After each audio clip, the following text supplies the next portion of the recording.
दोस्तों आज हम बताएंगे आपके बच्चे के लिए सर्दी जुकाम बुखार के लिए कौन सा ड्रॉप सबसे ज़्यादा अच्छा है और उसकी कितनी कितनी मात्रा दिन में देना चाहिए और उसका क्या क्या यूज है, किन किन बीमारियों में ये काम करता है।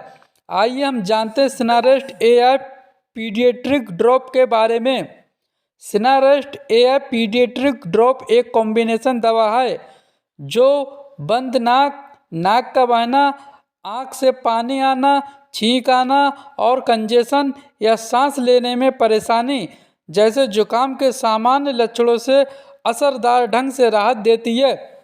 ये गाढ़े बलगम को पतला करने में मदद करता है जिससे खांसी दूर करना बहुत ही आसान हो जाता है। सिनारेस्ट ड्रॉप के आपके बच्चे पर कुछ साइड इफ़ेक्ट भी हो सकते हैं जैसे उल्टी होना, डायरिया, दस्त, मिचली आना, चक्कर आना, रैश और सिर दर्द। यदि आपके बच्चे के शरीर को इस दवा की आदत लगने के बाद ये साइड इफ़ेक्ट कम हो जाएंगे। अगर ये साइड इफ़ेक्ट आपके बच्चे के लिए बने रहें या कष्टदायक होते हैं तो बिना किसी देरी के डॉक्टर से परामर्श लें।